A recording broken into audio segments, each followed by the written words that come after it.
Hello my dear students, నేను మీ లక్ష్మీ మేడంని. Welcome to my channel study well. ఈరోజు నేను చెప్పబోతున్న concept operating system. So students, ఈరోజు నేను చెప్పబోతున్న కాన్సెప్ట్లోకి వెళ్ళే ముందు ఇప్పుడే కనుక కొత్తగా నా ఛానల్ని చూస్తున్న స్టూడెంట్స్ ఎవరైనా ఉన్నట్లయితే please subscribe it. So subscribe చేయండి, అలాగే పక్కనున్న బెల్ బటన్ని ప్రెస్ చేయండి. సో వీడియోలోకి వెళ్ళిపోదామా స్టూడెంట్స్? So operating system. ఈ ఆపరేటింగ్ సిస్టమ్ అంటే ఏంటి? ఆపరేటింగ్ సిస్టమ్ అంటే మనం ఇక్కడ చూడండి student, operating system it is a software which acts as an interface between user and system hardware. User and system hardware అంటే ఏంటి? ఇప్పుడు మనం ఏదైనా ఒక మొబైల్ ఉంది అనుకోండి, ఒక మొబైల్ ఉంది. ఈ మొబైల్ని కనుక మనం ఆపరేట్ చెయ్యాలి అని అంటే మనకి ఏముండాలి? మొబైల్లో ఒక సాఫ్ట్వేర్ ఉండాలి. మొబైల్లో ఒక సాఫ్ట్వేర్ని మనం ఏం చేస్తున్నాము? హార్డ్వేర్ ద్వారాగా మనం ఆపరేట్ చేస్తున్నాం. హార్డ్వేర్ ద్వారా అంటే ఇక్కడ ఫిజికల్ కాంపోనెంట్ని మన లాజికల్ కాంపోనెంట్ తోటి కంబైన్ చేసి మనం ఆపరేట్ చేస్తున్నాం. అంటే ఇప్పుడు నాకు ఒక సిస్టమ్ ఉంది. ఈ సిస్టంలో నాకు యాక్చువల్గా ఏంటి, ఇక్కడ హార్డ్వేర్ కాంపోనెంట్స్ ఉన్నాయి, యాజ్ వెల్ యాజ్ మనకి సాఫ్ట్వేర్ కాంపోనెంట్స్ ఉన్నాయి. ఈ రెండిటి మధ్యన ఒక కమ్యూనికేషన్ ఎస్టాబ్లిష్ చేసేదే ఇంటర్ఫేస్. ఈ రెండిటి మధ్యన ఒక కమ్యూనికేషన్ని ఎస్టాబ్లిష్ చేసేది ఇంటర్ఫేస్. ఇంటర్ఫేస్ ఎలా ఉంటుంది? యూజర్కి నెక్స్ట్ సిస్టమ్ హార్డ్వేర్కి మధ్యన ఒక ఇంటర్ఫేస్ లాగా యాక్ట్ చేసేది ఆపరేటింగ్ సిస్టమ్. అంటే ఇప్పుడు మనం కంప్యూటర్ని ఆపరేట్ చేయాలి అనుకోండి, మనకేముండాలి? ఆపరేటింగ్ సిస్టమ్ ఉండాలి. ఆపరేటింగ్ సిస్టమ్ అంటే ఏంటి? మీకు ఆల్రెడీ ఐటీ వర్క్షాప్లో డిస్కస్ చేసుకున్నాము మనం. సో ఆపరేటింగ్ సిస్టమ్స్ ఎలా చేస్తాం? Windows operating system, Linux operating system, Mac operating system, ఇలాగా ఏదో ఒక ఆపరేటింగ్ సిస్టము మన కంప్యూటర్లో ఉన్నట్లయితేనే మనం కంప్యూటర్ తోటి ఇంటరాక్ట్ అవ్వగలం. అంటే మనం ఆపరేటింగ్ సిస్టమ్ చేయగలం. ఈ ఆపరేటింగ్ సిస్టమ్ చేయడానికి ఏం చెప్తున్నాము? It is a software. ఎలా యాక్ట్ చేస్తుంది? యాజ్ యాన్ ఇంటర్ఫేస్ బిట్వీన్, ఎవరెవరి మధ్యన ఇంటర్ఫేస్గా ఉంది? యూజర్కి అంటే మనకి, సిస్టమ్కి మధ్యన. అంటే కంప్యూటర్కి డైరెక్ట్గా నేను కంప్యూటర్ నువ్వు ఈ పని చేసేయి అని నేను డైరెక్ట్గా టాస్క్ని అసైన్ చేయలేను. కాబట్టి ఎవరో ఒకరి హెల్ప్ నేను తీసుకుంటున్నాను. అంటే ఈ పని నువ్వు చెయ్యి అని చెప్పాలి అనుకో, మనం ఏం చేయాలి? ఎవరో ఒకరి హెల్ప్ని మనం తీసుకోవాలి. ఎవరో ఒకరి హెల్ప్ని మనం తీసుకోవాలి అని అంటే మనం ఎవరి మీద డిపెండ్ అవుతున్నాం? అది ఎలా యాక్ట్ చేస్తోంది? ఇంటర్ఫేస్ లాగా యాక్ట్ చేస్తుంది. ఎవరెవరి మధ్యన ఇంటర్ఫేస్ లాగా యాక్ట్ చేస్తోంది అని అంటే యూజర్కి సిస్టమ్ హార్డ్వేర్కి మధ్యన ఇంటర్ఫేస్ లాగా యాక్ట్ చేస్తుంది. ఆ ఇంటర్ఫేస్లా యాక్ట్ చేసేది ఎవరు అంటే operating system.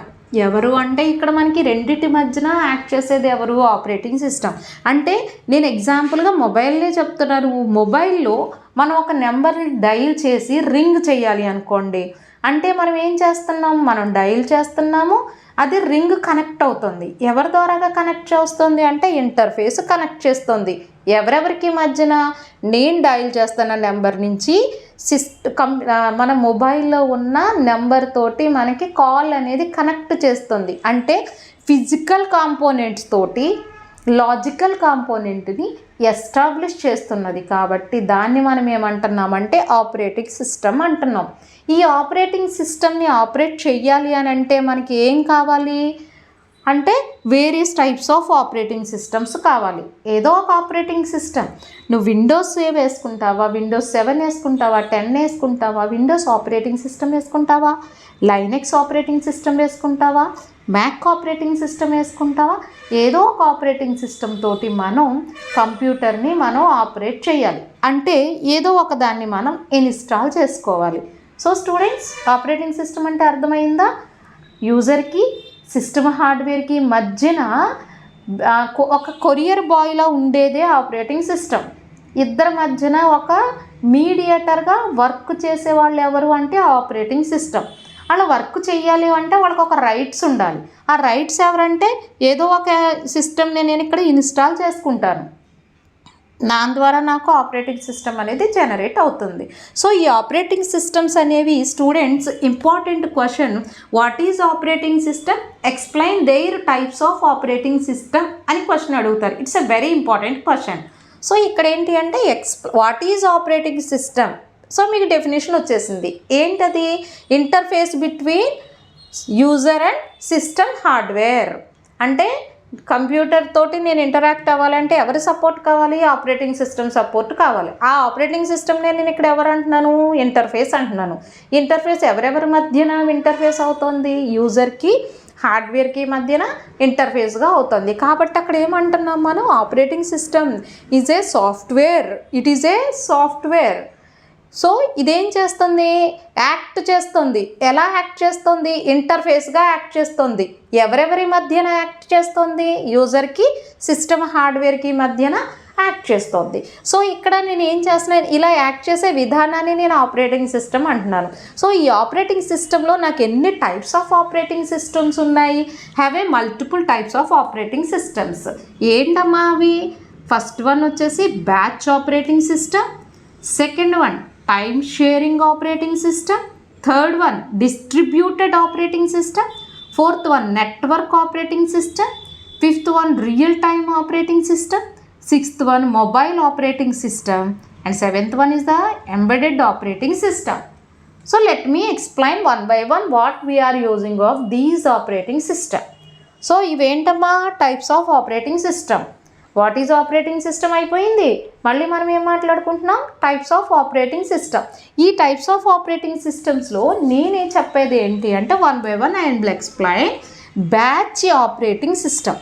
Batch operating systems అంటే ఏంటి అంటే సిమిలర్ ఆబ్జెక్ట్స్గా ఉన్నవి, అంటే సేమ్ ఆబ్జెక్ట్స్గా ఉన్న వాటిని పంచ్ కార్డ్స్ ద్వారాగా, remember this word, punch card.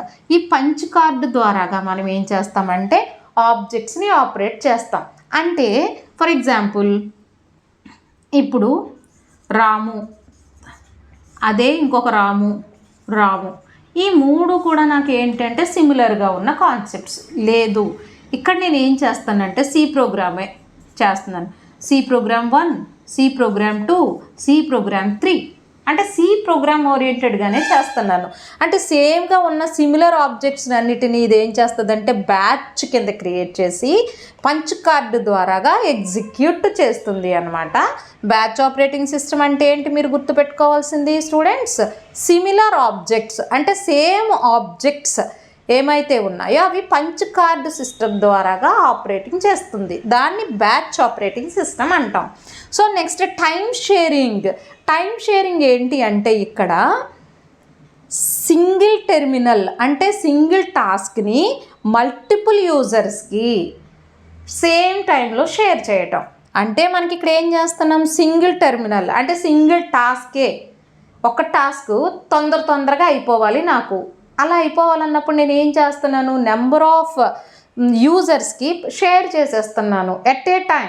Single టైంలో మల్టిపుల్ యూజర్స్కి ఎట్ ఏ టైం నేను షేర్ చేసేస్తున్నట్లయితే దాన్ని ఏమంటామంటే టైం షేరింగ్ ఆపరేటింగ్ సిస్టమ్ అంటాం.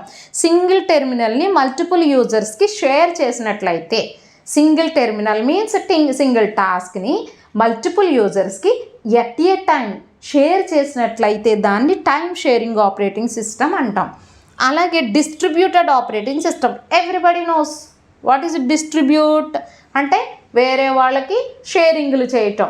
ఈ షేరింగ్లు చేయటం ఏంటి అంటే ఇక్కడ సింగిల్ టెర్మినల్ని షేర్ చేస్తున్నాం. టైం షేరింగ్లో మోర్ దాన్ వన్ టెర్మినల్ కనుక ఉన్నట్లయితే, అంటే మోర్ దాన్ వన్ టాస్క్ ఉందనుకోండి, ఒక్కొక్కరికి ఒక్కొక్క టాస్క్ని నేను షేర్ చేసేస్తున్నాను.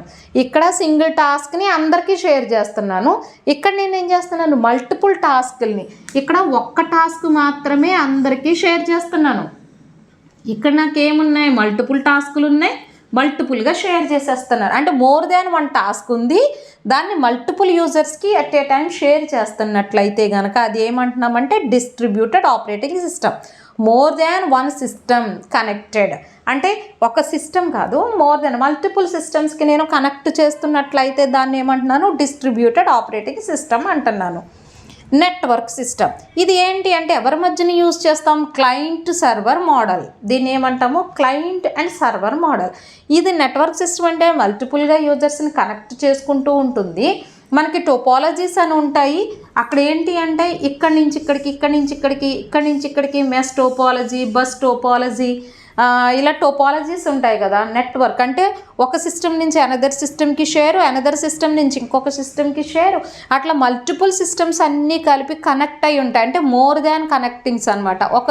ఒక క్లయింట్కి నెక్స్ట్ ఇక్కడ మనం ఎవరికి చేస్తున్నాం, సర్వర్కి మధ్యన కనెక్షన్ ఎస్టాబ్లిష్ చేసుకుంటాం. ఇక్కడ ఒక సర్వర్ ఉందనుకోండి, ఈ సర్వర్కి మోర్ దాన్ సిస్టమ్స్ అన్నీ కనెక్ట్ అయి ఉంటాయి. ఇలా కనెక్ట్ అయి ఉండడాన్ని మనం వేరియస్ టోపాలజీస్ ద్వారాగా చూస్తాము. సో ఇక్కడ మనం ఏంటి అంటే క్లయింట్కి సర్వర్ మోడల్కి మధ్యన కనెక్ట్ చేసే నెట్వర్క్ సిస్టమ్ని మనం నెట్వర్క్ ఆపరేటింగ్ సిస్టమ్ అంటాం. Next real time operating system. ఈ రియల్ టైమ్ ఆపరేటింగ్ సిస్టమ్ ఏంటి అంటే టైం లిమిట్ ఆపరేటింగ్ సిస్టమ్. ఇది టైం లిమిట్ మీద బేస్ అయి ఉంటుంది. టైం లిమిట్ అనమాట. ఇంత టైంలో ఈ టాస్క్ అయిపోవాలి, ఇంత టైంలో ఈ టాస్క్ అయిపోవాలి. దానికోసమే మనకి round robin algorithms, page replacement algorithms అని కమింగ్లో వస్తాయి, మనం మాట్లాడుకుందాము. Real time operating system. So mobile operating system nowadays ప్రతి స్టూడెంట్ చేతిలో ఒక మొబైల్ ఉంటుంది కదా. So mobile operating system cell phone operate చేయడానికి యూజ్ చేసే ఆపరేటింగ్ సిస్టమ్ అవే Android operating system, iPhone, next KitKat operate, various KitKats అని, Cadburys అని వేరియస్ ఆపరేటింగ్ సిస్టమ్స్ ఉన్నాయి కదా. సో మొబైల్లో యూజ్ చేసే ఆపరేటింగ్ సిస్టమ్, సెల్ ఫోన్లో యూజ్ చేసేది దాన్ని మొబైల్ ఆపరేటింగ్ సిస్టమ్ అంటాం. నెక్స్ట్ ఎంబెడెడ్ ఆపరేటింగ్ సిస్టమ్ ఏంటి అంటే లార్జ్ ఆర్గనైజేషన్స్లో ఇన్స్టాల్ చేసేవన్నమాట. ఎక్కడ ఏటీఎంలో కానీ అంటే లార్జ్ సిస్టమ్స్లో సింగిల్ ఫంక్షన్ యాక్టివేట్ అయ్యేది. పెద్ద పెద్ద మెషిన్స్లో, పెద్ద పెద్ద ఆర్గనైజేషన్స్లో లార్జ్ సిస్టమ్ ఎక్కడైతే ఉంటుందో దానిలో ఆపరేట్ చేసే దాన్ని మనం ఎంబెడెడ్ ఆపరేటింగ్ సిస్టమ్ అంటాం. అంటే ఎగ్జాంపుల్గా ఏటీఎం మెషిన్స్లో, పెద్ద పెద్ద బ్యాంకుల్లో, పెద్ద సర్వర్స్లో ఇట్లా మనం చేసేదాన్ని అనమాట. సో మై డియర్ స్టూడెంట్స్, ఇప్పుడు మళ్ళీ ఒకసారి చెప్తున్నాను, ఆపరేటింగ్ సిస్టమ్ అంటే ఏంటి. ఆపరేటింగ్ సిస్టమ్ అనేది ఇట్ ఈజ్ ఎ సాఫ్ట్వేర్. ఇదేం చేస్తుంది, which acts as an interface between user and system. ఎవరెవరి మధ్యన యాక్ట్ చేస్తుంది, ఆపరేటింగ్ సిస్టమ్ అనేది ఒక సాఫ్ట్వేర్. ఇది యూజర్కి సిస్టమ్ హార్డ్వేర్కి మధ్యన ఇంటర్ఫేస్ లాగా యాక్ట్ చేస్తుంది. దాన్ని ఆపరేటింగ్ సిస్టమ్ అంటాం. ఈ ఆపరేటింగ్ సిస్టమ్స్ ఎన్ని టైప్స్ ఆఫ్ ఆపరేటింగ్ సిస్టమ్స్ ఉన్నాయి, number of types of operating systems ఉన్నాయి. అందులో సమ్ శాంపుల్ ఆపరేటింగ్ సిస్టమ్స్ ఏంటమ్మా, బ్యాచ్ ఆపరేటింగ్ సిస్టమ్. ఈ బ్యాచ్ ఆపరేటింగ్ సిస్టమ్ అంటే ఏంటి, సేమ్ టాస్కుల్ని మనం సిమిలర్గా ఉన్న ఆబ్జెక్ట్స్ అన్నిటినీ మనం పంచ్ కార్డు ద్వారాగా ఎగ్జిక్యూట్ చేస్తాం. అలాగే టైం షేరింగ్ ఆపరేటింగ్ సిస్టమ్ అంటే ఏంటి, సింగిల్ టాస్క్తో ఉన్న దాన్ని మల్టిపుల్గా షేర్ చేసేయటం. సింగిల్ టాస్క్ని గుర్తుపెట్టుకోండి, సింగిల్ టాస్క్ని మల్టిపుల్గా షేర్ చేయటాన్ని టైం షేరింగ్ అంటున్నాం. అదే డిస్ట్రిబ్యూటెడ్ షేరింగ్ అంటే ఏంటి, మోర్ దాన్ వన్ టాస్క్, ఒకదానికన్నా ఎక్కువ టాస్కులు ఉన్న వాటిని షేర్ చేస్తాం. అలాగే నెట్వర్క్ అంటే దేనికి, క్లయింట్కి సర్వర్కి మోడల్ అనమాట. క్లయింట్కి సర్వర్కి మధ్యన యాక్ట్ చేసే ఒక మోడల్, అది నెట్వర్క్ సిస్టమ్. ఇది వేరియస్ టోపాలజీస్ ద్వారాగా ఎగ్జిక్యూట్ చేసే సిస్టమ్. అలాగే రియల్ టైం అంటే ఏంటి, ఇక్కడ టైం లిమిట్ అనేది ఉంటుంది. ఇంత టైంలో ఈ టాస్క్ అవ్వాలి, ఇంత టైంలో ఈ టాస్క్ అవ్వాలి అని ఒక time task system. Mobile operating system అంటే ఏంటి, సెల్ ఫోన్లో యూజ్ చేసే ఆండ్రాయిడ్ ఆపరేటింగ్ సిస్టమ్ అని మనం ఎక్స్ట్రా ఐఫోన్ సిస్టమ్ ఇట్లా మాట్లాడుకుంటాం కదా ఆపరేటింగ్ సిస్టమ్. ఎంబెడెడ్ సిస్టమ్స్ అంటే ఏంటి, పెద్ద పెద్ద మెషిన్స్లో మనం ఎగ్జిక్యూట్ చేయడానికి యూజ్ చేసే ఆపరేటింగ్ సిస్టమ్. దాని శాంపుల్గా మీకు ఏమి ఇచ్చాను, ఇక్కడ ఏటీఎం మిషన్ అని ఇచ్చాను. సో మై డియర్ స్టూడెంట్స్, ఇది operating system and types of operating system. ఇది 7 మార్క్స్కి వచ్చే క్వశ్చన్ అమ్మా. సో బాగా ప్రిపేర్ అవ్వండి. సో నా ఈ లెసన్ కనుక మీకు నచ్చినట్లయితే లైక్ చేయండి, షేర్ చేయండి, అలాగే సబ్స్క్రైబ్ కూడా చేయండి. Thank you my dears.